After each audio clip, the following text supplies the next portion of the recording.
is your wilderness journey going? There are instances in our lives, I don't know if you have that same experience too. We just want to cry. You don't know how to deal with so many things. I mean, raising children, they could have at least when we were leaving the hospital give us a manual or something. You understand? To raise children, it is so difficult each morning to get them ready for school and this and that. I mean, it gets so overwhelming. I almost cried this morning because after I send them off, then I had to get ready now to come to work. And I mean, how do you deal with so many things? You understand? And I'm looking in terms of the Israelites when they were in their wilderness journey. You know, that journey coming through the wilderness, so the Israelites leaving Egypt under Pharaoh to go to the promised land was a 3-day journey. However, it took them 40 years.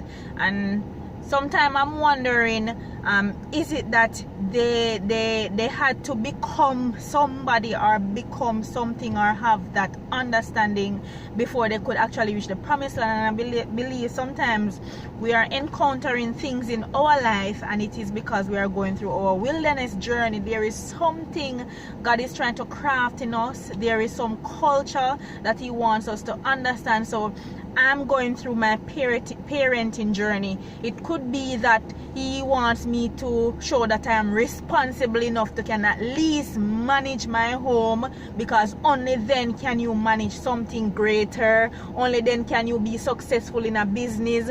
Only then can you manage a ministry. You can manage the simple little things them first.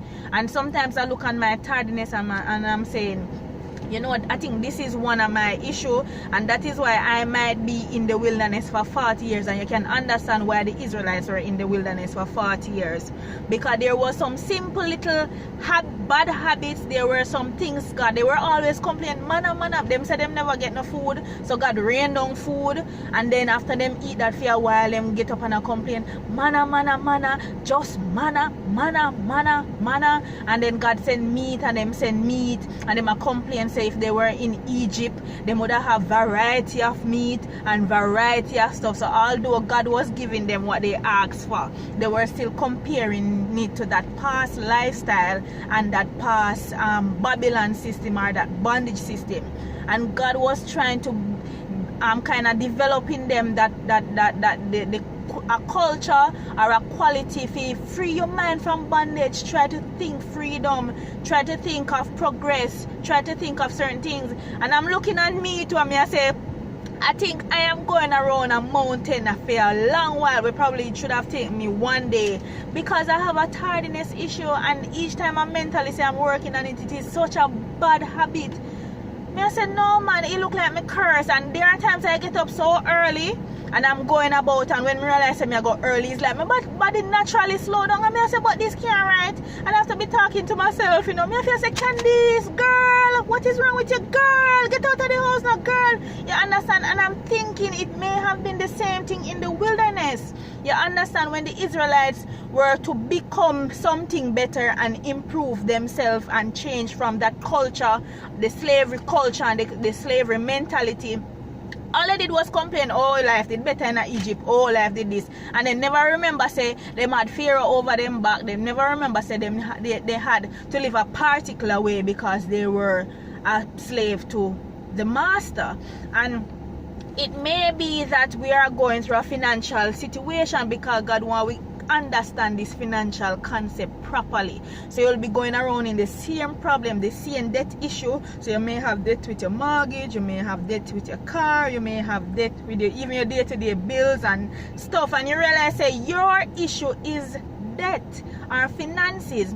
So it could be a case that God wants you to get something properly before Him give you your blessing. You understand? Because there are times if you're not master, so if you are not able to manage money properly, no matter how your business is successful, the money is just gonna leak from it. You understand? And I'm saying, whoa, you know, it could be the same situation that we are going and learning for years when God really had intended for us to learn something in 1 year or 1 day. But because we still not grasp it, me know my tardiness issue. I talk about it every day. Me I'll tell people say, alright, if me come late to church, you have to collect from me, because as far as that, you understand, because it is such a bad habit, and I think it is because of this culture that we grew up with the Jamaican time. So that is something I'm working on, and I'm thinking I may probably is at a disadvantage because I don't have that, because I can't have a good business running and I'm late every morning. That can't work, you understand? You can't have a big business going on and you don't know if you spend money, you understand? So instead of buying back resources to build more items or make more items, you use the money go and buy another car over here. So those are some little things that I'm looking back on the people in the wilderness, the Israelites, when they were in the wilderness, and say it was that same culture and mentality God was trying to kind of carve off, you know, chip off those dead weight, carve you into this person, have this thinking instead of thinking about being bonded to something and not having a freedom for yourself. So I'm just challenging somebody today. You may be going through a situation, and it is a situation that is your problem, for you know yourself you are struggling with that issue.